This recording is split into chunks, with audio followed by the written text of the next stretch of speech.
Profe, ¿deseas compartir pantalla o no es necesario? Y ahora voy a compartir la pantalla. Creo que tengo ya, sí, ya tengo la posibilidad de compartir. Listo, perfecto. Vale. Bueno, la idea de la reunión eh, es hacer una especie de descripción de las actividades, aunque como ya te dije a ti, Jennifer, para que le dices a Miguel, es muy similar, es todo muy similar.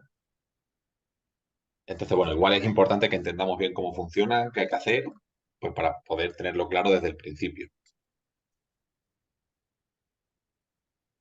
Y hablar de unas cuestiones temáticas que para no extendernos mucho, pues igual tocar algunos temas que creo que a Miguel también le pueden interesar y pueden ser importantes, digamos, porque se van a ver en algunas lecturas, otros no están en las lecturas y creo que son importantes tenerlos en cuenta.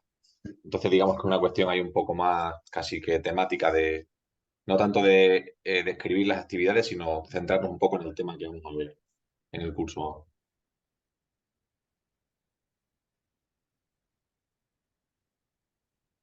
Ok.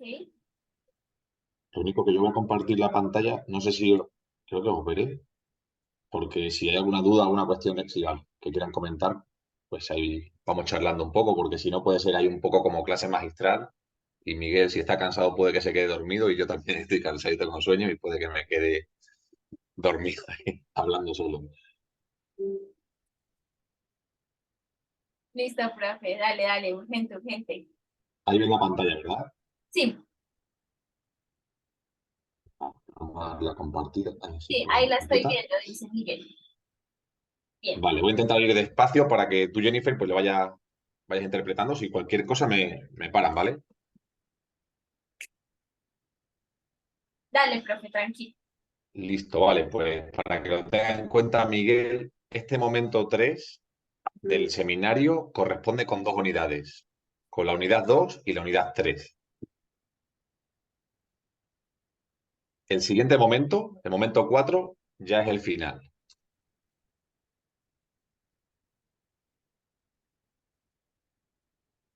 Listo. Y aquí queríamos hablar un poco de tecnología, que fue con lo que hice también en la reunión con los demás compañeros, que es un poco de qué es eso de la tecnología. ¿Qué es para nosotros la tecnología? Y la tecnología tiene pues diversas definiciones, ¿no? Si tomamos la de la Real Academia Española, ellos nos dicen que son un conjunto de teorías y de técnicas que permiten el aprovechamiento práctico del conocimiento científico. Es decir, una definición muy básica.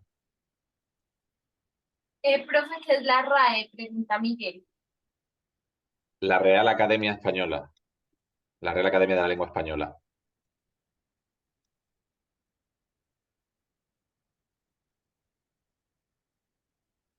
Ok, ok, listo.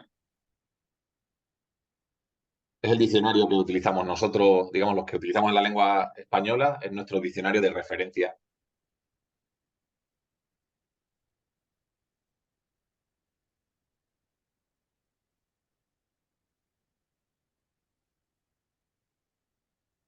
Ok. Entonces, digamos que estamos hablando de teorías y de técnicas. Bueno, la tecnología, yendo un poco más a la profundidad de la definición, ha existido siempre. Es decir, el ser humano ha necesitado siempre la tecnología para poder aprovechar el conocimiento. Por ejemplo, no sé si veis la imagen eh, sería de la izquierda, la de Ok. colores. No sé si El podéis abaco, conocer eso. el abaco, Exactamente. el Y una computador computadora. viejito, el computador viejito. Exacto. Digamos que, bueno, y podemos haber puesto en el lugar de un abaco, vamos a haber puesto una lanza prehistórica o haber puesto una flecha prehispánica de alguna comunidad inca o alguna comunidad zenú. Sí, es la tecnología que ellos utilizaban para poder aprovechar un conocimiento que tenía esas comunidades y utilizaban unas herramientas a través de una técnica y unas teorías que se iban pasando de generación en generación para poder aprovechar ese conocimiento. Hay un libro de un autor que murió hace muy poco. El autor es español, es de aquí, de mi tierra, pero murió con el COVID. no sé si fue de COVID, pero sí sé que murió en esos años del COVID, no sé, en el 2021, más o menos. Antes de morir, pudo escribir este libro que se llama Metáforas de la sociedad digital, el futuro de la tecnología en la educación, que es un poco lo que nos compete a nosotros, ¿no? Porque estamos hablando de tecnología educativa. Ok, Ese autor, en su libro, escribe una parte que es muy interesante, que es la que puedes ver aquí, ¿no? Que dice, no sé si va a ser un poco complejo a la hora de leerlo todo, pero bueno, si quieren te lo resumo un poco. Él utiliza una imagen, que es la que vemos en la pantalla, donde se ve a un señor,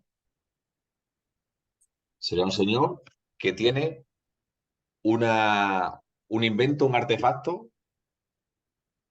es como una máquina de escribir. No, es una máquina, es un artefacto que se utiliza para colocar libros y poder eh, ir leyendo todos los libros en el mismo sitio, sin moverte de ahí. Es una máquina que él inventó en el siglo XVI. Ah, ok, Agostino Ramelli, se un lee, italiano. da vuelta y da vuelta y da vuelta y básicamente puedes leer Ajá, ahí sin moverte, ¿sí? exacto. Se llamaba La Rueda de Libros.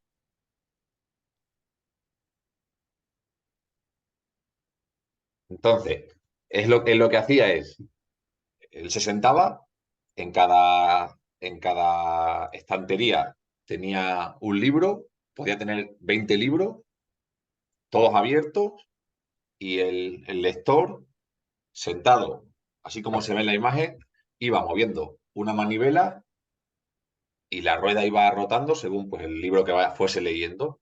Si quería buscar otro libro sobre una temática, pues iba rotando, iba buscando pues, los libros que tenía depositados de forma limitada, pero tenía podía abarcar más libros que cualquier persona que tuviese un libro sobre las manos. De esta forma podías tener acceso, pongámosle que a 50 libros en un mismo espacio.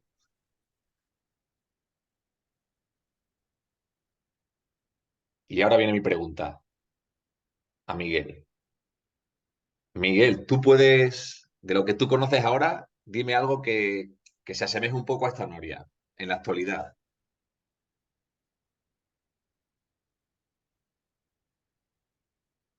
Es muy diferente. Algo. Relacionado a algo. Sí, pero alguna tecnología que él conozca, que él piense en este momento y que se pueda parecer no a la noria en sí, sino al funcionamiento. Es decir, a la idea, que piense en la idea, no El en el celular, artefacto en sí. el celular es como lo más parecido, que Exactamente, puede manda ser. mucha información y estamos leyendo mucha información. Y pues ya no se usan libros en físico, sino en el celular. En el celular se usa toda la información de rápido acceso, pero eso también va a tener consecuencias en términos de la adicción que existe a la tecnología.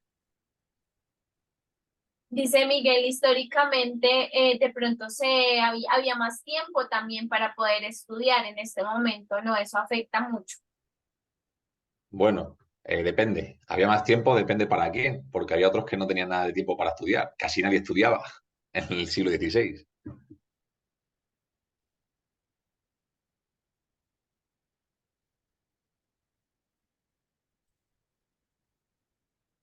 Sí, profe. Pero sí, exactamente. El celular, los ebooks, incluso los computadores y el acceso que tenemos nosotros a nuestra biblioteca virtual, que con un clic podemos buscar, pues, lo que sea, el artículo que necesitemos.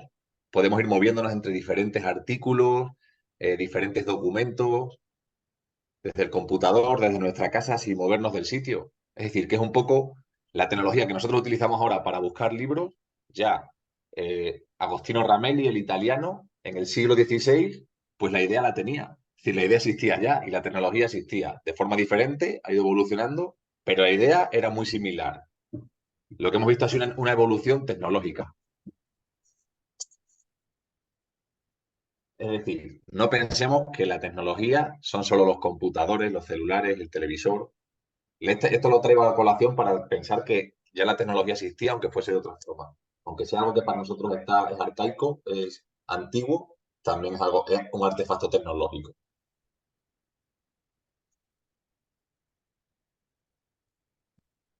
Ok. Y ahora, si definimos las TIC, las Miguel, tecnologías, profe, una pregunta. Históricamente, digamos que se usaba entonces este elemento y la persona estaba como atenta para leer y tenía la capacidad de prestarle atención a eso, de verdad, de acceder no, a toda esa información, o no. pasa igual que con el celular. En realidad fue un invento que no tuvo mucho futuro, en realidad. No se utilizaba. Sin embargo, lo importante de esto es que esa idea que él tuvo en el siglo XVI ahora es una idea que sin esa no podríamos vivir. Sin la idea de poder tener todo en un mismo artefacto, todo en un teléfono. Ahora sin eso no podríamos vivir. Y esa idea de ese señor en el siglo XVI, pues la utilizó él y si acaso algunos más, pero no trascendió.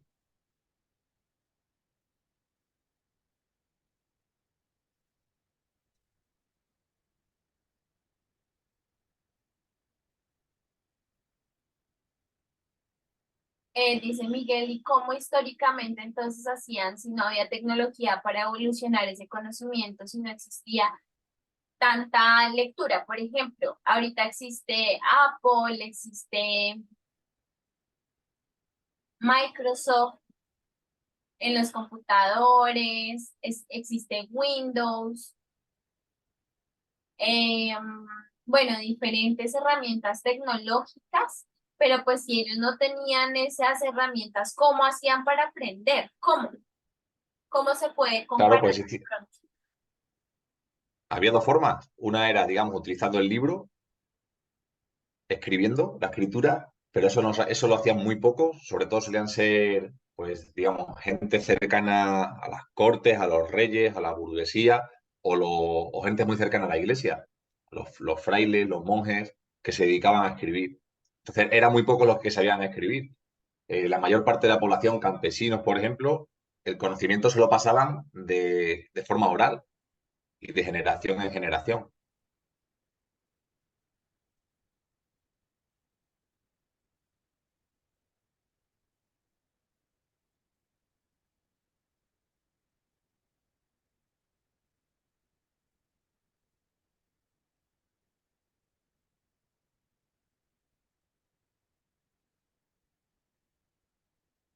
Ah, dice Miguel, ah,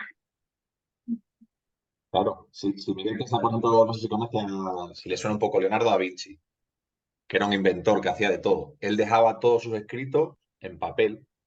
Entonces, él proponía una idea y luego alguien, cuando él ya murió, podía intentar replicar esa idea. A través del papel leía y podía construirla. Es un poco lo que hacemos nosotros y lo que yo le decía a Miguel el otro día cuando me comentaba lo del proyecto. Si él no escribe nada, eso a veces se pierde. Pero si él escribe su proyecto, puede que otra persona que lo lea pueda replicarlo en otra parte del país o en otra parte del mundo. Entonces, hay dos vías, o a través de la, digamos, de la lectura de algo que quede escrito, o a través de la oralidad. Y ahora tenemos un componente, en la actualidad es un componente más, que es a través de las tecnologías de la información y la comunicación.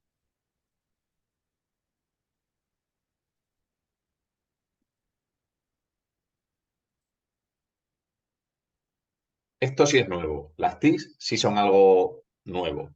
La tecnología en sí, no. La tecnología es algo que viene desde hace muchos años, todos los seres humanos lo hemos utilizado, pero las TICs, las tecnologías de la información y la comunicación, es como la innovación, por así decirlo, en este momento actual. ¿Y qué es eso de las TICs? ¿Qué podemos decir? ¿Qué es eso de las TIC? Aquí tengo una definición, pero básicamente refiere a esto. Primero, ¿qué no son las TICs? Dice Miguel, las TIC es como pues toda la tecnología nueva que va saliendo en términos de cosas digitales, sistemas, videos, publicidad también, herramientas digitales y todo fortalece pues el conocimiento. Creo yo que esas son las TIC, que va relacionado también al ministerio de las TIC. Sí, más o menos, pero no por eso tienen que ser TICs. Es decir, el ordenador o la tablet computador o la tablet por sí solo no es una TIC, no es una tecnología de la información y la comunicación. El Windows Office por sí solo no es una tecnología de la información y la comunicación. Los vídeos de YouTube por sí solos no son tecnologías de la información y la comunicación. Y puede que nos sirvan para el aprendizaje o para la educación. Las TIC, para que sean TIC, mejor dicho, para poder hablar de tecnologías de la información y la comunicación, tiene que haber 4 componentes, que son los que tienes ahí en la pantalla, que se involucran entre sí, que se sintetizan, que son un hardware o microelectrónica, es decir, el artefacto, el computador, la tablet, el teléfono, pero ese teléfono tiene que tener un software, una programación, a su vez tiene que haber una infraestructura de telecomunicaciones para que tú puedas enviar información, recibir información, y tiene que haber una metodología y una reflexión epistemológica. Y esto es muy importante. Para que haya un proceso de aprendizaje, de enseñanza y aprendizaje a través de las TIC, tiene que haber un método. Tiene que haber un método y se tiene que reflexionar sobre ese método. Nosotros, como docentes, estamos acostumbrados a utilizar eh, aplicaciones que decimos que son TICs, las utilizamos y creemos que solo por utilizarlas ya en clase el estudiante aprende. Y muchas veces no sabemos ni para qué la utilizamos, ni por qué la utilizamos, ni evaluamos el resultado del aprendizaje del estudiante. Simplemente consideramos que utilizar una tecnología o una aplicación tecnológica en el aula, ya eso pues nos da como docentes, nos mete en el ámbito de la innovación, en el ámbito de las competencias digitales.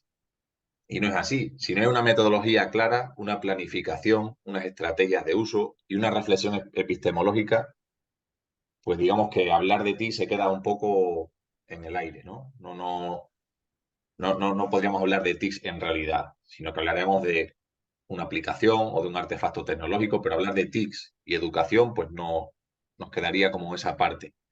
Por eso es importante el seminario. Por eso es importante, yo considero que es importante este curso y estas lecturas que vemos. Y es porque aquí yo sé que los estudiantes muchas veces esperan hacer algo práctico, pero aquí la parte importante está en esa reflexión que uno haga. Porque hacer algo práctico, utilizar una aplicación es muy sencillo, tenemos muchísimas aplicaciones. Por ejemplo, yo al inicio os he mostrado una que es el Kahoot, que no sé si la conocéis. Sí, Kahoot, y sí la conozco, profe, es un juego de muchas cosas, Ujú. haciendo uso de las Exacto, de Miguel. exactamente. Entonces uno puede decir que yo utilizo el Kahoot en clase, los estudiantes se lo pasan muy bien y hicimos una actividad. Pero puede ser que eso en realidad no sea aprendizaje, sea pues, digamos, entretenimiento, que es diferente. Es decir, que el estudiante pase un momento bien, se lo pase bien, se entretenga y no haya una reflexión sobre las actividades, sobre el uso de esa tecnología, sobre por qué se utiliza, etcétera. Entonces, eso es un poco lo que quiero que vayamos ahí. La conjunción de estos 4 elementos que vemos ahí es lo que hace posible que existan las TIC educativas. Ahora bien, hay problemas también, porque mira, si se dan cuenta, una cuestión importante es que necesitamos un hardware o microelectrónica, es decir, un computador, y también necesitamos infraestructura de telecomunicaciones, por ejemplo, Internet. ¿Cuál es la situación de Colombia frente a este tema? Pues el DANE, en una de las últimas encuestas que se hizo, daba como resultado el porcentaje de hogares que poseían o un computador de escritorio portátil o una tablet. Y el porcentaje de hogares a nivel nacional era el 37,9%. Es decir, menos de la mitad de los hogares tenían un computador, escritorio portátil o tablet. Si comparo esta situación, por poner un ejemplo, que no tiene por qué compararse así, pero bueno, si comparo esta situación con España, ¿saben cuál es el porcentaje en España? ¿Cuál, profe? Casi el 99%. Creo que el 98 con algo. Es decir, que en casi, digamos que todos los hogares poseen un computador de cualquier forma o una tablet o un celular que se utiliza como tablet, por así decirlo. En Colombia también hay una disparidad entre las cabeceras y la población rural. Entonces, obviamente, en las zonas urbanas es donde más acceso tienen a computadores, a portátiles, con un 46,3% frente a un 9,7% en centros poblados y rurales dispersos, en zonas rurales. Entonces, mi pregunta en este caso es, o mi reflexión es, si queremos hacer uso de las TICs en educación, pues nos quedan dos vías. O utilizarlas solamente en los centros educativos, si tienen acceso, y hacer todo el trabajo en los centros educativos, o en casa, pues digamos que es bastante complicado, ¿no? Porque no hay esa posibilidad.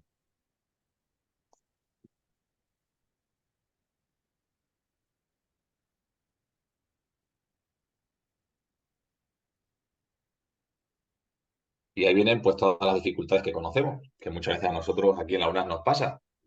Se me va la conexión, tengo que pedir el computador a algún compañero o a la universidad para que me lo preste, tengo que pedir computadores prestados, tengo que estudiar en una tablet donde no puedo hacer muchas actividades y ni siquiera eso, o tener que estudiar a través del celular porque no tengo posibilidad de tener un computador de escritorio o un portátil.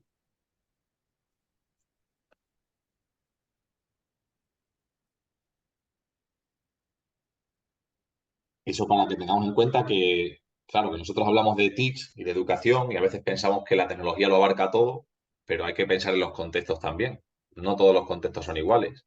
A pesar de que la realidad, digamos, a nivel global, la realidad educativa a nivel global es la tecnología educativa y eso es una realidad y hacia ahí tenemos que ir porque si no nos quedamos por fuera, nos quedamos desactualizados y nos quedamos aislados, digamos, de una buena parte. Sí es cierto que dentro incluso de un mismo país, como puede ser el caso colombiano, pues hay mucha diferenciación de si estás en una ciudad, el acceso que tienes, por ejemplo, a Internet para poder poner en práctica las TICs, o si estás en zona rural, donde probablemente pues, no puedas tener el acceso a las tecnologías de la información y la comunicación ni a los recursos educativos como uno quisiera. Entonces, un camino importante por recorrer.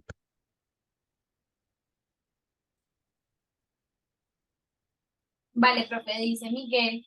Tengo una pregunta, profe. En cuanto a las TIC, pues sirve para muchas personas de diferentes ámbitos sociales, para juegos, bueno, la tablet, computadores, aplicaciones, pero tú dices, por ejemplo, que el Windows o es diferente. Eso no sería una TIC, el Por sí Windows. solo, claro, por sí solo no es una tecnología de la información y la comunicación. Es que el Windows solo no existe si no existe un computador. Es decir, yo puedo crear el Windows, pero no es una TIC. Si no le meto un computador, si no le meto infraestructura y comunicación. Dice Miguel, y la NASA, dice la NASA. La NASA sería una TIC, como todo el proceso que se hace para llegar a la Luna. No, ¿Por no qué? porque no es una tecnología de la información y la comunicación. Dice, pero en el mundo se ha investigado para poder llevar, por ejemplo, implementos como computador, videos, otras cosas y recoger información. Entonces siento que sí tiene una metodología y que podría ser útil. Sí, sí, sí, eso es como el computador. El computador, todo el proceso de investigación para poder crear un computador, obviamente tiene un proceso de investigación tecnológica, pero no por eso tiene que ser TICS. Es decir, yo puedo tener un computador, si yo no tengo una infraestructura para comunicarme a través de ese computador, no puedo llamarlo TIC, porque puedo tener información, puede ser una tecnología informativa, pero no comunicativa. Y estamos hablando de tres elementos: tecnología, información y comunicación.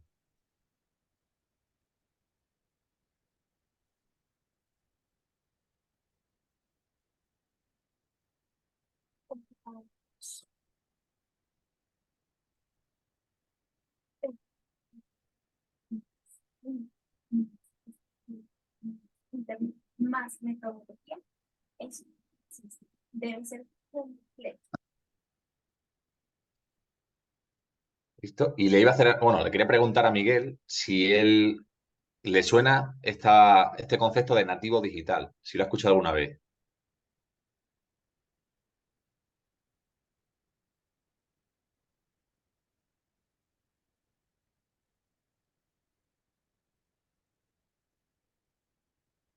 Nativo digital. No, yo no la conozco, no la conozco, dice. Nativo sí, por separado, y digital también por separado, pero unido no. Ah, vale, y si lo une, ¿qué piensa que puede ser cuando hablamos del nativo digital? ¿De qué podemos estar hablando?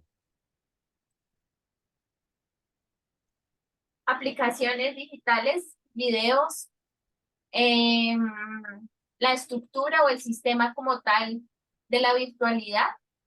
No, y si le digo a Miguel que estamos hablando de personas, en personas, ¿quién sería un nativo digital si hablo de personas? ¿Qué tipo de personas pueden ser nativos digitales? Persona puede ser nativo, es que es original, que es de ese lugar, que es un sordo original o una persona original. Vale, vale, vamos a ver una cuestión para que lo tengamos en cuenta. Vamos a poner al nativo digital frente al inmigrante digital, que es otro concepto.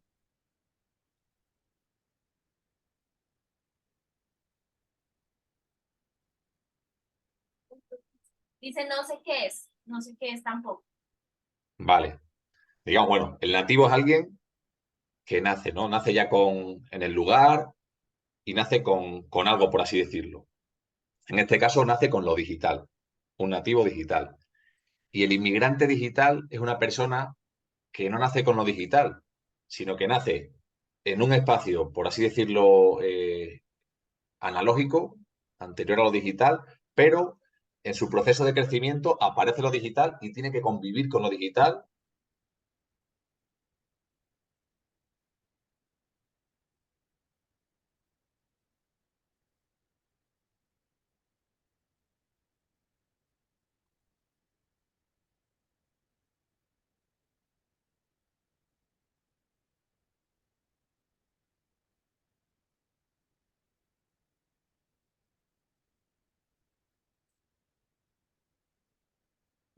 No, yo no entiendo muy bien ese contexto, dice, no entiendo.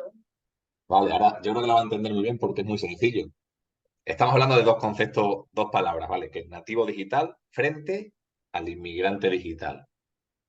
Si yo le pregunto a Miguel, por ejemplo, eso, ¿qué sabemos de nuestros alumnos? ¿Cómo son nuestros alumnos hoy en un colegio de primaria pues digamos que no sea de zona rural, de zona urbana? ¿Cómo son la gente joven? En el colegio, ¿sí?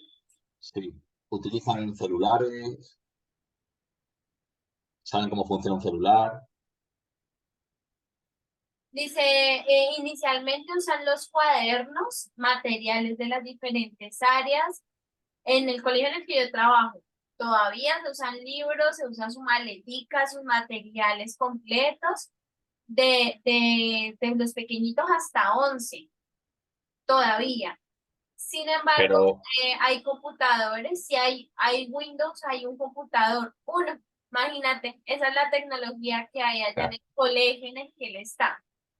claro, es que los contextos son diferentes. Pero si le pregunta a los estudiantes de décimo, de 11, ¿saben lo que es un celular?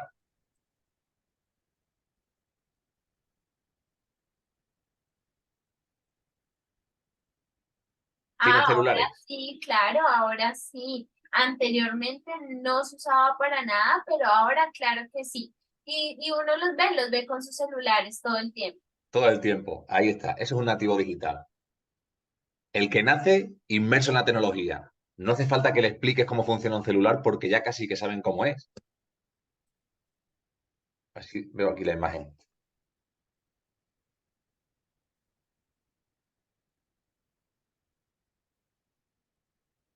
Nacen ya con el celular ya existe, entonces cuando nacen, su crecimiento, el celular forma parte de sus vidas, el computador forma casi parte de sus vidas, el televisor forma parte de sus vidas, frente a un inmigrante digital que son personas mayores que nunca han utilizado un celular, por ejemplo, no saben cómo funciona, toca enseñarles cómo funciona un celular o cómo funciona la tecnología porque no conocen la tecnología como tal. Entonces esa es la diferencia entre el nativo digital y el inmigrante digital. Y nuestros alumnos, casi todos, son nativos digitales. Otra cosa es que no tengan recursos económicos para poder tener un celular, pero todos conocen cómo funciona la tecnología, digamos, en estos casos. Celulares, computadores, redes sociales, casi todos saben cómo funcionan. Son nativos digitales. Muchas veces nos podrían enseñar ellos a nosotros cómo funcionan muchas aplicaciones.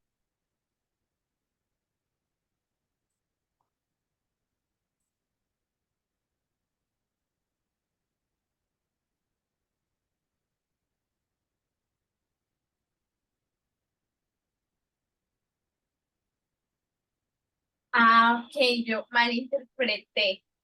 Pero bueno, listo, ya entiendo. Entonces, el nativo digital versus el inmigrante digital, dice Miguel.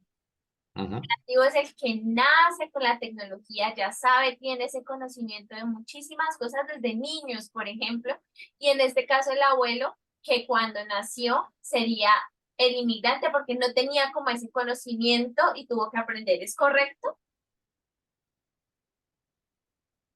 Exactamente, eso es. Creo que ha sido un poco la señal. Dice Miguel, es también como, por ejemplo, las diferentes comunidades que están en sus contextos, los campesinos, los indígenas, los raizales, ellos también podrían ser inmigrantes digitales, porque no Lo tienen son. conocimiento. Los de la ciudad sí son nativos, serían como los nativos, las personas de la ciudad. No todos. Yo digamos, lo que quiero oír es que la gente mayor de la ciudad, por ejemplo, pueden ser inmigrantes digitales. Es decir, tienen que utilizar la tecnología porque les toca, pero no porque ellos hayan vivido el proceso desde su nacimiento, ya la tecnología, el celular existiese o la tecnología educativa existiese. No, han tenido que ir aprendiendo. Por ejemplo, os cuento una cuestión, un caso así un poco curioso, ¿no? Con el tema de la pandemia, aquí en España, después de la pandemia, la banca de dinero, los bancos, dijeron que iban a hacer, digamos, que el proceso iba a ser casi online, casi todo online, que no hacía falta ir presencialmente, pues porque la gente podía hacerlo online y se ahorraban puestos de trabajo, etcétera. Y hubo gente mayor que salió a las calles a protestar, porque decían, vale, eso está muy bien para la gente joven que tiene acceso a la información, a la tecnología y la sabe manejar y no tiene miedo a manejarla. Pero nosotros, la gente mayor que hemos nacido, digamos, en otra época diferente, que sabemos que la tecnología está ahí, pero nos da miedo, digamos, y queremos poder utilizar las formas presenciales. ¿Nosotros qué hacemos si no sabemos? Entonces te obligan a aprender, solo tienes esa posibilidad, o aprendes o te quedas por fuera. Entonces esa gente son pues inmigrantes digitales que les toca cambiar de un contexto donde la tecnología no era, pues, digamos, de uso masivo, a un contexto donde prácticamente, pues, como ya lo estáis viendo, la educación incluso corresponde, digamos, y la podemos realizar a través de la interacción, a través de la tecnología de la información y la comunicación. Todo este sistema que estamos haciendo nosotros ahora, un computador, una cámara, internet, un hardware, el Zoom, una aplicación, unas metodologías, tiene que ver con las TICs educativas. Eso tú dile, por ejemplo, a mi abuela, ni idea de cómo funciona eso. No se imagina que la educación pueda ser esto. Sin embargo, sabe que existe, sabe que hay eso, pero no se imagina cómo ella puede hacer eso. Ella no podría.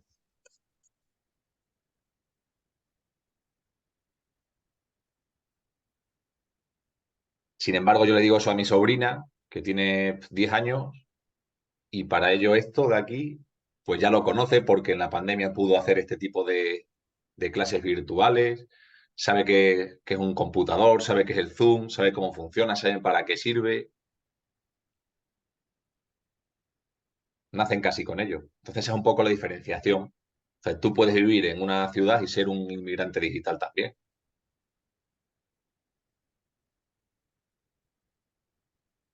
Sí, algunos, tienes razón. Ujú.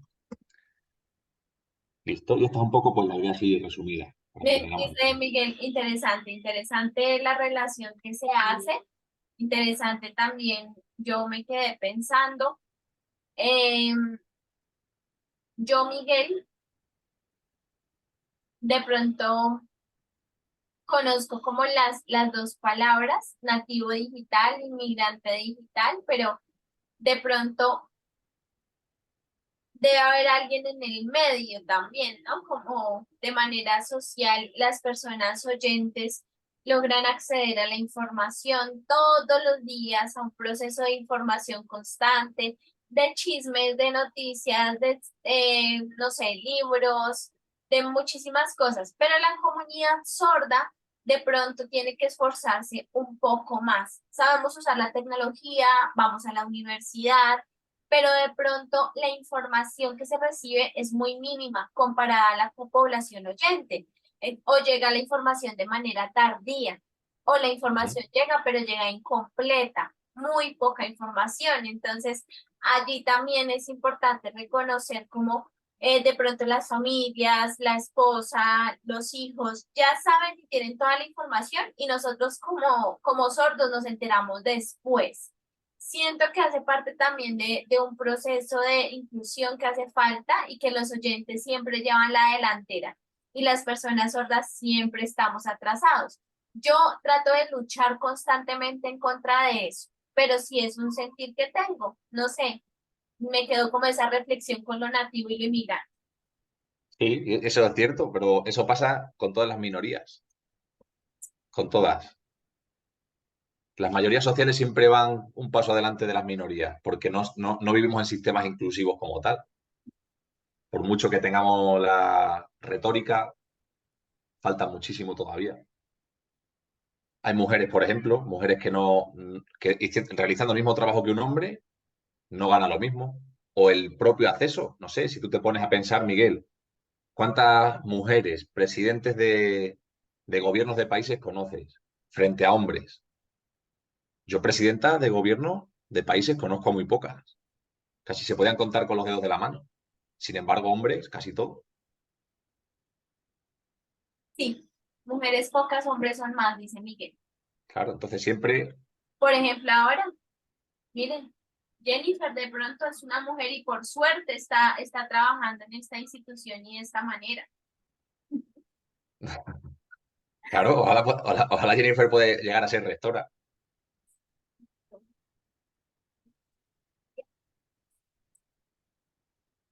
O Miguel, Dice, imagínate. ojalá sí, ¿Eh? flexibilizando la inclusión, dice, flexibilizando la inclusión de las Pues, personas. claro, imaginémonos a Miguel, por ejemplo, una persona sorda que puede llegar a ser rector de una institución. Sería interesantísimo,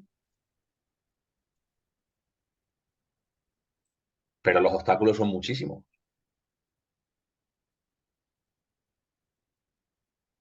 Es más fácil que llegue Jennifer a que llegue Miguel. Dice Miguel, realmente en las universidades, tanto públicas como privadas, existen, dice Miguel, existen muchos derechos que se han conseguido por medio de las luchas también frecuentes. Yo he visto en noticias cómo se han conseguido los procesos de accesibilidad. Aquí en Popayán de pronto se han hecho algunas marchas.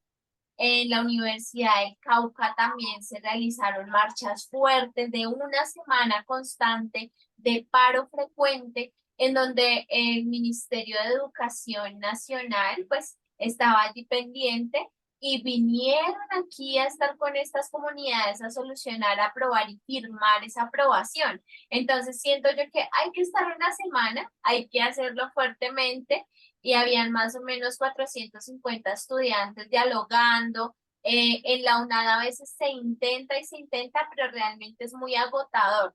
Es agotador porque en ocasiones pues uno pierde la lucha y no se entiende como toda la necesidad de la población y por parte de la rectoría, ni la vicerrectoría, ni en los líderes de consejería. Entonces, siento que también hace falta como muchísima lucha se tienen expectativas, se tienen retos, se quieren muchas cosas. Yo nací desde mi identidad y yo pues esperaría que de pronto desde la visa o desde otros espacios tuvieran más en cuenta mi percepción. Y siempre es un proceso, una burocracia, pasar documentos y demás, y algo que va en contravía con lo que uno quiere. Entonces yo sí siento que es un poco incómodo. Yo realmente, últimamente lo que he hecho es quedarme callada, seguir mi camino, seguir mis cosas y quedarme callado, porque en la UNAD ya la lucha siento que se ha perdido en términos de inclusión, ajustes razonables, accesibilidad, y todo eso es una afectación muy grande y es doloroso. Además, porque después de tanto luchar y molestar, pues no se lograron unos ajustes reales con la población. Entonces, eso siento que fue lo que pasó. Claro, sí. A ver, eso es un proceso, pero también es cierto que gracias a ese tipo de, pues de lucha, a esas críticas que se hacen, los sistemas también van funcionando, porque yo, por ejemplo, ahora, en este momento, veo que a la hora de diseñar un curso, por ejemplo, para nosotros, el tema de la accesibilidad es súper importante y lo revisan mucho y tenemos que tener muy en cuenta el tema de accesibilidad, y eso antes pues como que pasaba por encima. Es decir, antes, no tanto a lo mejor para personas sordas, pero para personas con problemas visuales, antes leer una guía era imposible. O sea, tenía que leer otra persona, tenía que tener un intérprete que le leyese la guía, porque los programas automáticos no te podían leer la guía, porque nosotros como docentes tampoco teníamos la formación para hacerlo, porque no había unas revisiones. Entonces tú te ponías a escribir en un Word como tú querías o copiabas y pegabas, y la accesibilidad no existía. Sin embargo, ahora todos los procesos de accesibilidad están revisados, son como súper atentos a esos temas, y cualquier punto que tienes mal te lo devuelven para poder hacerlo nuevamente. Entonces son cuestiones que uno piensa a veces que, yo qué sé, que la lucha está perdida, pero como decíamos, poco a poco, digamos que se van consiguiendo cosas. No tan rápido como uno espera, pero es como lo que decíamos, igual que le pasa a la comunidad sorda, pues también en el tema de las mujeres, por ejemplo, de los años que llevan luchando frente a imposiciones, y todavía falta mucho camino por recorrer. Y si preguntamos a los indígenas de Colombia, pues igual te van a decir, llevan años desde la colonización luchando y todavía falta mucho camino por recorrer. Pero hay que seguir. Cuando uno hay algo que no le gusta, lo peor que puede hacer es estarse callado.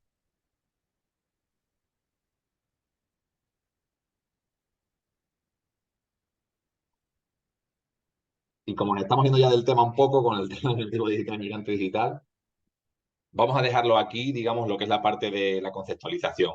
Es que el tema es muy interesante y se relaciona con Claro, otras cosas, por eso claro. da como la reflexión, el por qué de varias cosas, por eso nos desviamos un poquito.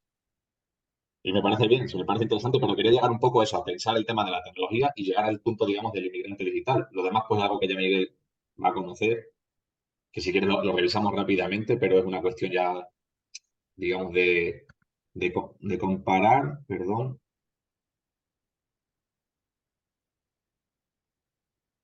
¿Cuántos años tiene Miguel? ¿Qué edad tiene? Yo, 40 Sí, años, 40. listo. Miguel conoció la enciclopedia Encarta 98.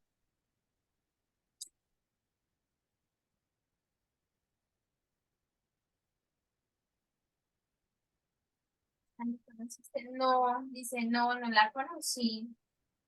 No, vale. Es que yo el otro cuando dice, había compañeros que sí la conocían, aquí en España se utilizó mucho. ¿Cómo te diré yo? Era un programa, como si fuese eso, era una enciclopedia que se instalaba en el computador. Entonces, digamos que eso era de los años 90, tecnología de los 90, que era lo que se llamaban las webs estáticas o webs 1.0. Digamos, la característica de esas webs 1.0 es que eran de acceso limitado para consultar la información, y no permitían modificar información por parte del usuario. Tú podías ver la información, podías revisarla como una enciclopedia de papel, pero en el computador. Era lo mismo. Solo podías ver la información y ya. Eso fue evolucionando, como evoluciona la tecnología, y empezamos a tener acceso a las web quests con nueva información. se amplían por medio de la red, es decir, la Encarta, ahí no funcionaba Internet, tú podías verla sin Internet porque no necesitabas Internet, pero luego van apareciendo ya otras enciclopedias en las que ya está el Internet de por medio, Dice que es Miguel, la que ya, por eso digo que la información de pronto llega de manera tardía. Yo no conocí eso. Yo sí la claro, conocí.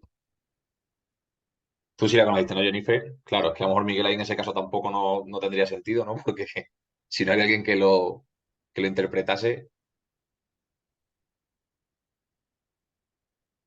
ahí en esa época sí que lo de accesibilidad cero, yo creo.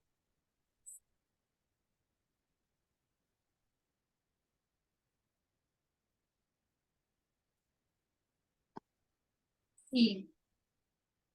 Y eso va evolucionando, digamos que vamos evolucionando y llegamos a un punto ya en el que hay una diferencia importante a partir de los años 2000 y es que esas webs 1.0 que llamábamos estáticas, que no se podía hacer nada, simplemente ver información, ahora ya la persona, el usuario, puede crear información o la puede modificar.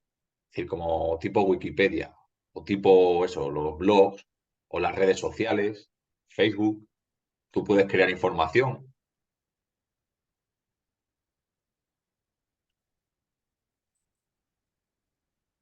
puedes modificar información, YouTube.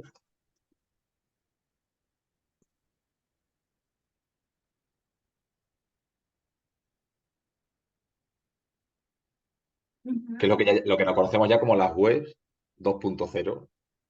Es decir, ahí ya el usuario es activo, ya crea, ya es un creador de contenidos. Entonces empezamos a conocer también ya los influencers que utilizan las plataformas de YouTube, porque crean contenidos, es más, creo, si no estoy mal, se llaman así, ¿no? Creadores de contenido, se llaman a ellos mismos. Entonces eso ya es un paso más. Y ya luego vamos, seguimos ahí, vamos con las aplicaciones, con las apps y la realidad aumentada.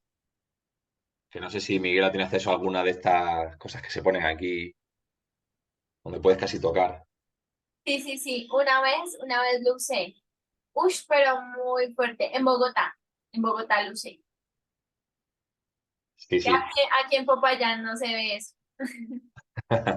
Aquí en Popayán todavía somos indígenas, dice Miguel. Ojalá, ojalá Jennifer y el profe vengan un día aquí a Popayán y se den cuenta, estamos muy atrasados.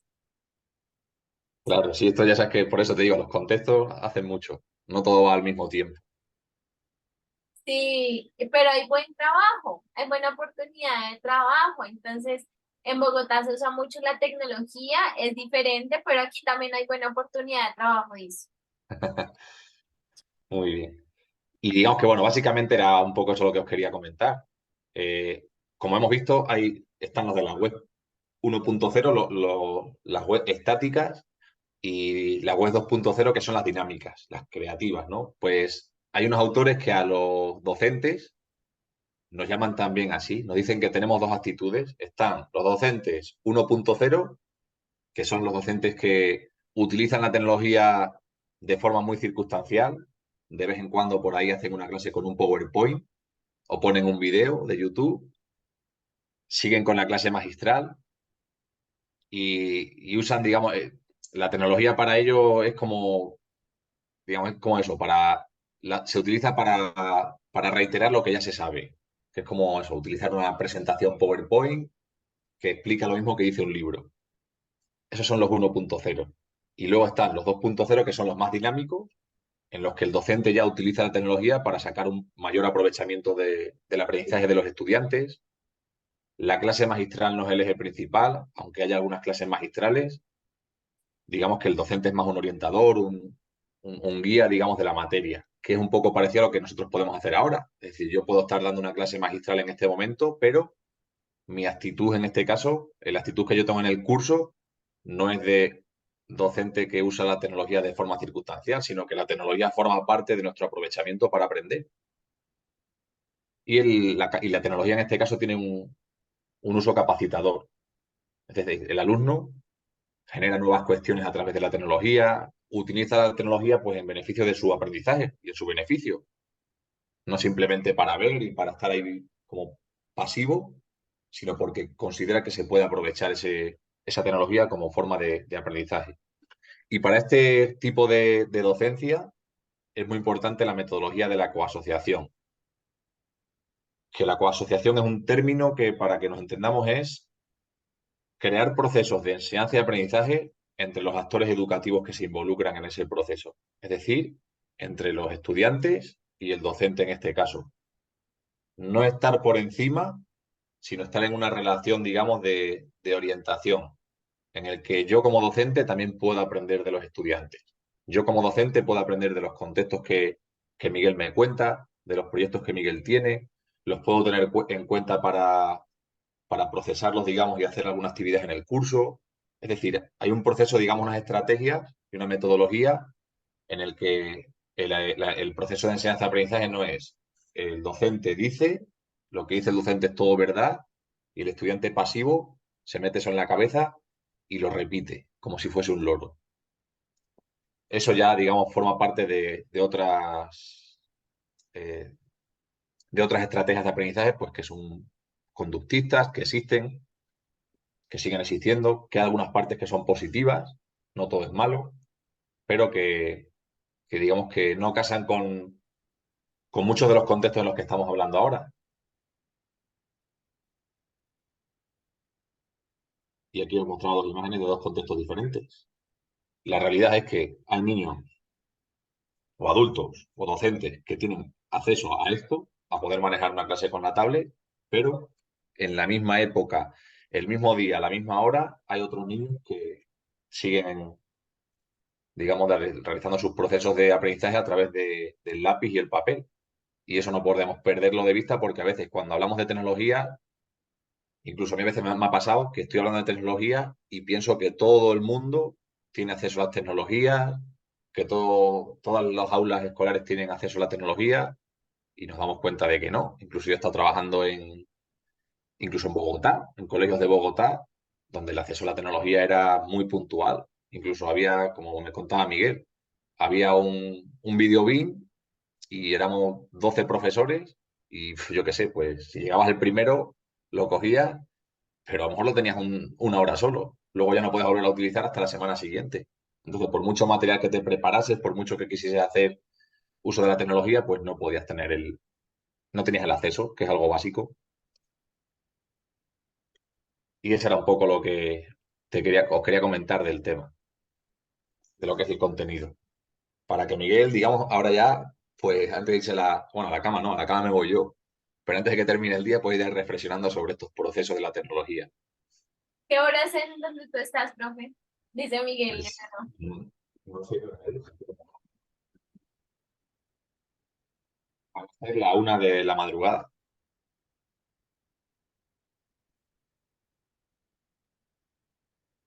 la 1 de la noche. La 1 de la madrugada, sí.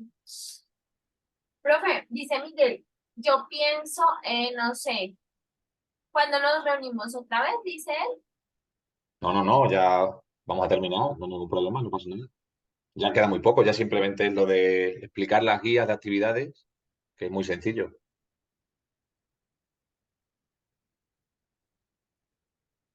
Dice, a mí me da mucha pena que tú estés a la una de No, la no, mañana. tranquilo, no te preocupes, no No hay sé ningún si de problema. pronto lo podemos poner un poquito más temprano o de pronto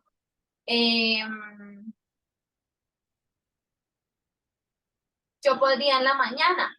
En la mañana temprano yo podría también a 7, 8 de la mañana. Sí, pero que no te preocupes, que no hay ningún problema. Además, luego pronto cambian la hora, incluso luego estaré por allí, por Colombia, entonces ya los horarios ya coinciden. Entonces, no, tranquilo que no hay ningún problema. No, nos quedan 5 minutos para explicarte un poco las guías y ya está, no hay ningún problema. Dale, profe. Dale, dale. Listo. Ya hemos visto un poco la temática. Dice, muchísimas gracias. Ajá. Dale. Hemos visto un poco la temática y ahora vamos a ver específicamente lo que dice la guía de actividades para poder realizar las actividades del momento 3, que ya te digo que es muy parecido es similar, ¿eh? Igual que el otro, pero hay una novedad. Bueno, hay una novedad frente a la puntuación, creo. El puntaje máximo son 185 puntos y la actividad finaliza el 21 de septiembre. Eso tenemos que tenerlo en cuenta. Si te das cuenta, prácticamente es lo mismo. Revisar el material bibliográfico, en este caso, 2 unidades, es un poco más, pero tenemos tiempo. Y ahí sí, pues tú tendrás que tener, bueno, no te preocupes tampoco porque no tienes que revisarlo todo. Revisa las lecturas que, pues tú viendo el título, que digas, va, estas me interesan y tranquilamente las revisas y haces el comentario crítico. Pero esta vez el comentario crítico es de 2 lecturas. No es de una, sino de 2. Una de la unidad 2 y otra lectura de la unidad 3. De la unidad 2. Sí, un comentario, puedes hacer o un comentario crítico utilizando las 2 lecturas, o si tienes algún problema, puedes hacer 2 comentarios críticos, uno de cada lectura, como mejor prefieras.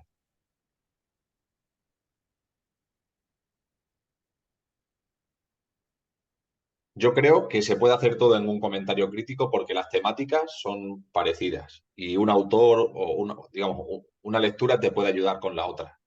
Entonces lo importante es que se mencionen las 2 lecturas y algunas ideas de esas lecturas.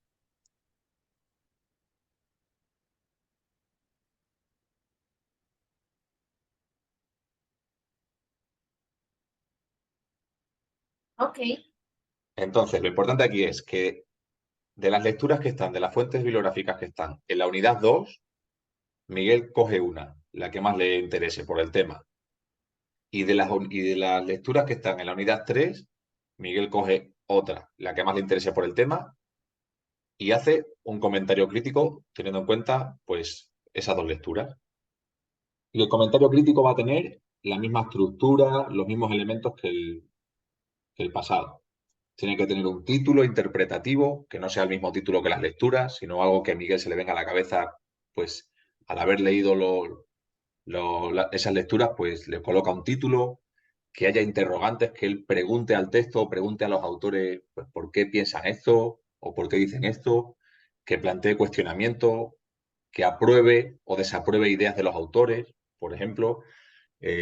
Toma la idea de algún autor que habla sobre tecnología educativa y diga, pues yo estoy de acuerdo con lo que dice este autor por esto. Sin embargo, estoy en desacuerdo con lo que dice este porque plantea la tecnología como algo global y hay territorios en los que la tecnología todavía ni existe. No sé, ahí ya un poco, pues, lo dejo, digamos, a disposición de la interpretación de cada estudiante. Pero lo importante es que se expresen algunas ideas de esas lecturas y que el estudiante las pueda interpretar también. Es un poco lo que ha hecho en el comentario anterior. Es lo mismo, ya te digo, pero en este caso son 2 lecturas en lugar de una.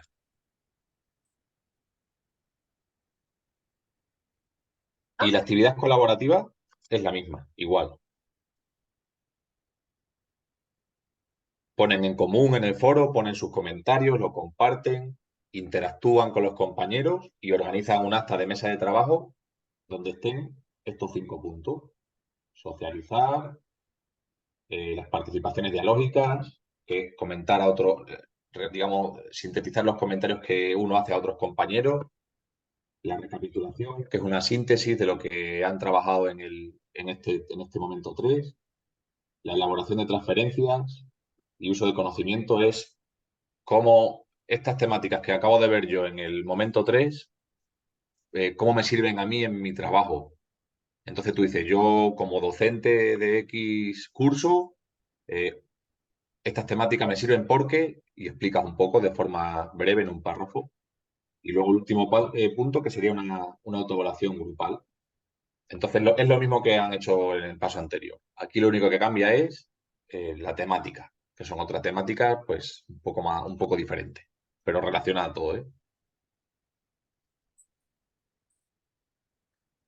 Este es igual, esto yo creo que fue lo mismo que vimos en el paso anterior, que son, digamos, como unas recomendaciones para poder hacer bien cada apartado, que creo que pues no hace falta ahí que lo revises, lo mismo. Y estas son las lecturas.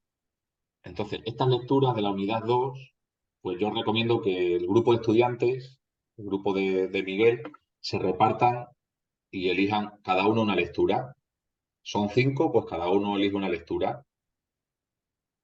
Y esta de aquí, la que está con la flechita verde, esa no está en la unidad 2, pero yo pues la recomendé, la comparto ahora en el correo, porque es verdad, ahora que si no hubiese hecho la reunión, dije que le iba a compartir y me acabo de dar cuenta de que no compartí la lectura al correo. Voy a anotar aquí.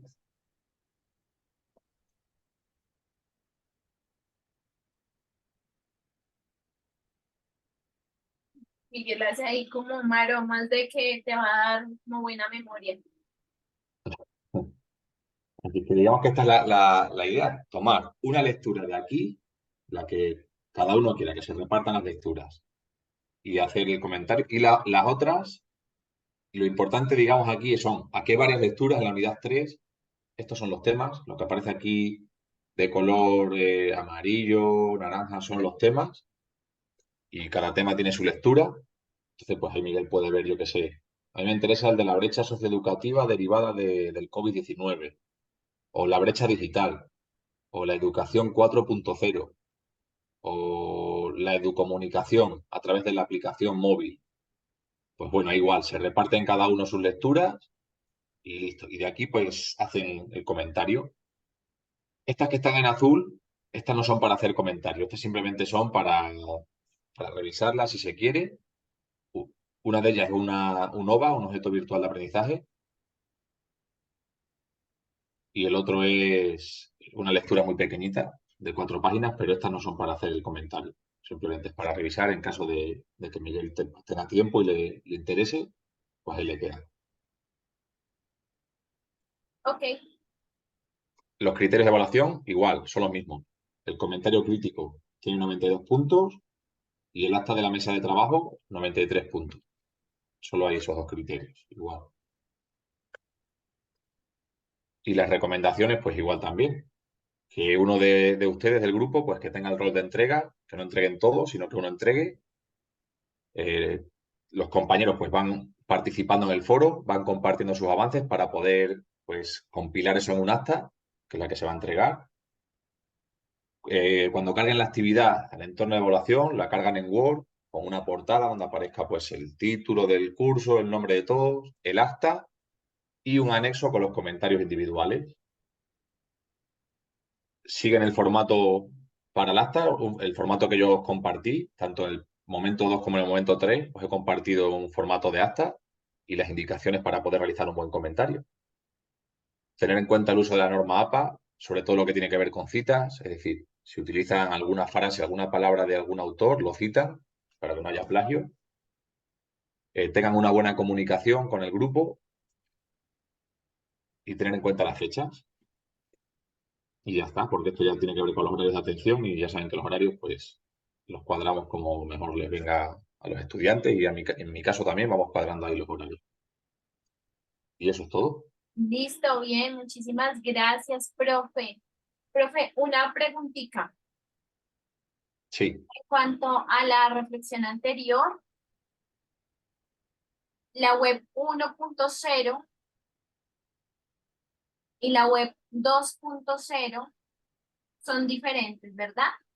Pero no sé, de pronto en Colombia se puede manejar la 1.0 y digamos en España 2.0 o en España funciona la 3.0, no sé, que ya están más avanzados o cómo sería. sí, Colombia bueno, continúa con 2.0, yo he visto que en Estados Unidos también está muchísimo más elevado.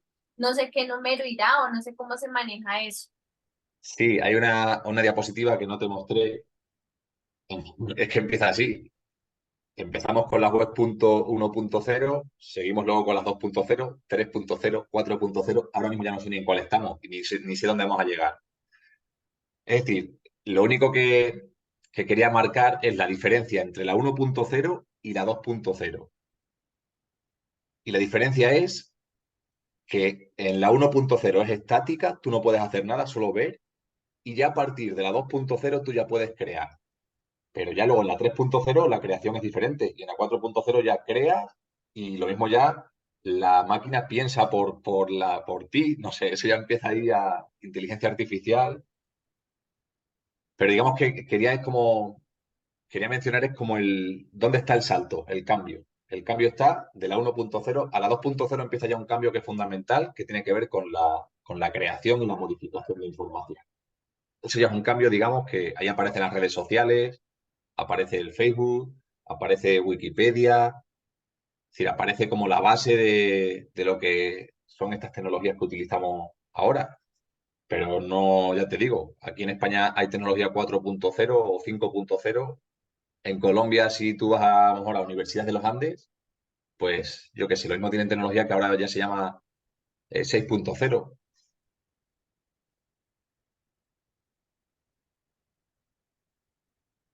Es decir, uy, la Universidad de los Andes está bien avanzada. Y aquí en Colombia, de verdad, ¿cuánto hay? O sea, ¿cuál es ese número que sitúa Colombia? No, no tiene el país no tiene un número en sí. Todavía existe el 1.0 en algunas casas. No hay un número exacto, me pregunta a mí, no hay un número exacto, No, nada. no, no, no. Por Eso, país se le dé, no. Eso depende. no, Por ejemplo, la UNAD dice, nosotros estamos en 4.0 y estamos aproximándonos a 5.0. Eso dice la UNAD. Pero pues, claro. Sí, esos son como los nombres. Es decir, utilizan el blockchain, el Big Data y eso ya es 5.0. Yo ahí no tengo ni idea. Yo eso no sé, esos nombres que uno le da. de No, no Miguel, sabría. la UNAD debe estar en 2.0. No, ahí van más, ¿eh? Ya el 2.0 lo ha pasado, eso sí estoy seguro. Yo creo que no dice, yo creo que no. Sí. Yo lo he visto, profe, yo lo he visto. Digamos, hay cuestiones que uno no ve. La analítica de datos, por ejemplo, claro, uno a veces como estudiante no lo ve y como docente tampoco, pero cuando estás a cargo de un programa, ahí sí veías otras cuestiones. Cuando administras y la analítica de datos, por ejemplo, es impresionante. El saber, por ejemplo, yo qué sé, eso, cuántas veces Miguel entra a campus, qué días entra a campus, a qué hora. Si yo puedo saber a qué hora entra Miguel a campus, cuántas veces entra, con qué frecuencia. Y teniendo en cuenta esos resultados que me da a mí el sistema, pues poder, yo qué sé, enviarle información más personalizada a la hora que él va a entrar, sin perder tiempo. Eso todo es analítica de datos y eso ya es más allá de la 2.0, ¿eh?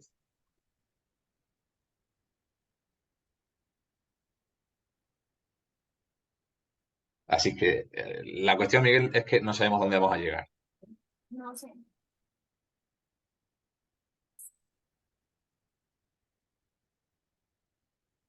Aquí la cuestión, desde mi opinión, es que la tecnología, Dice Miguel, yo estoy interesado en las palabras, dice, es que quedó interesado en lo nativo y lo migrante, profe.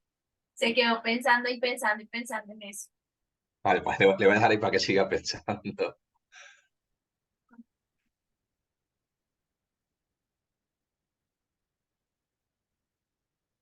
Listo, muchísimas gracias, profe. Dice Miguel, Jennifer, por favor,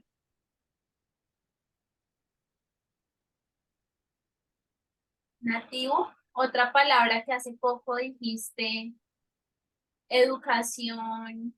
Ay, ¿qué palabra sería, profe? Educomunicación. Ah, ya. Edu,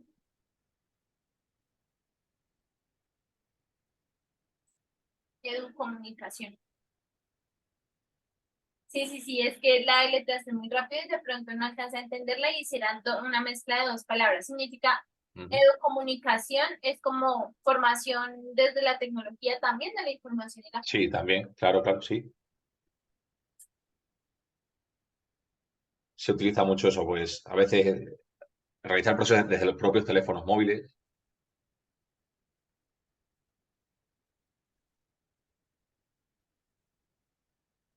Listo, profe. Muy bien, Entonces, ahí muchísimas quedamos. Lo gracias. importante, Gracias Miguel, es por, la...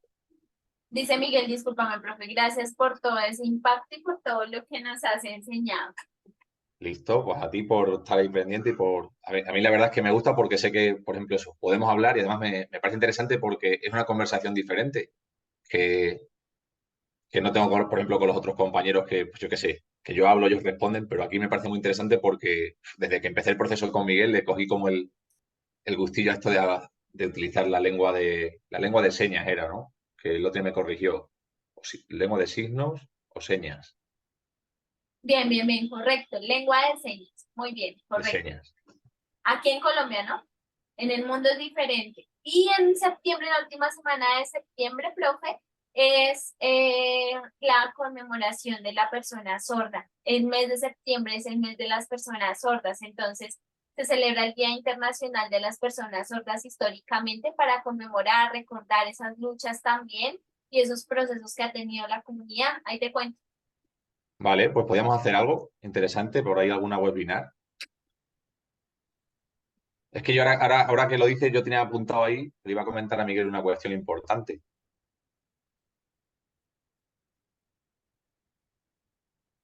Dale, profe. Y es que nosotros tenemos que organizar, bueno, yo no organizo, pero digamos que yo como soy el docente tiempo completo del programa, pues estoy como visualizando un poco qué hacen los demás compañeros y nosotros todos los años hacemos un encuentro de egresados. En este caso, bueno, Jennifer ya es egresada y Miguel no lo es, pero yo creo que lo va a ser. Entonces, nosotros en noviembre tenemos pensado hacer un encuentro de egresados y sería muy interesante que una de las charlas, porque siempre solemos hacer algunas conferencias, fuese, por ejemplo, pues en este caso Miguel y Profe, Jennifer. yo vivo en Popayán, dice Miguel. ¿No pasa No, nada? no, lo hacemos virtual, es un espacio virtual para que se puedan conectar diferentes estudiantes de las diferentes partes del país, que son egresados de la especialización o estudiantes de la especialización. Ok, me avisas, dice Miguel. Por ejemplo, puede ser interesante a lo mejor que nos contase un poco el proyecto que me comentó el otro día, en qué se basa y un poco la experiencia. Podría ser interesante de forma pues resumida, que nos contase esa experiencia y poder hablar con los demás compañeros, tener un espacio para hablar y en lugar de hacer porque el primer año hicimos como 2 días, pero al final se hace muy pesado, poder hacer en 2 horas o tres, que pueda participar, por ejemplo, Miguel contando su experiencia, en este caso pues tú, Jennifer, también como egresada, realizando la interpretación. eh, y no sé, a otro estudiante más, o incluso, no sé, Jennifer, si tú también luego quieres aparte, bueno, va a ser quizás muy pesado, pero si quisieras a lo mejor, yo que sé, comentar algo, alguna cuestión de tu proyecto de grado, o de lo que tú vienes realizando también sobre el tema de inclusión, podríamos hacerla con 3 conferencistas en este caso, que pueden ser ustedes dos y otro egresado más, y hacemos así como una especie de webinar en la que invitamos a todos los egresados del programa que quieran participar y a los estudiantes. Y es compartir un rato virtual ahí para charlar. Y eso lo llamamos encuentro de egresados.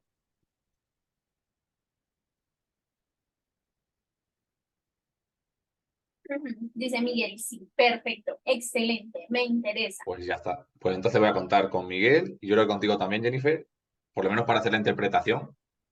Listo, profe. Me envía una carta de invitación oficial, por favor, dice Miguel, para organizarme en mis tiempos. Listo. Dile que firmada por el rector y el presidente del gobierno.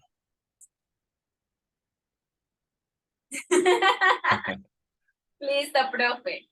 Vale, yo ya os iré avisando porque va a ser en noviembre, ¿vale? Pero no sé Eh, cuándo. dice feliz noche, mentiras, feliz madrugada, hasta luego. Claro, que pasen buen día. Que estén bien, muchísimas gracias, dice Miguel, por favor, Jennifer, envíame la grabación por YouTube, sí, con mucho gusto. Listo. Ya la voy Chao. a pausar.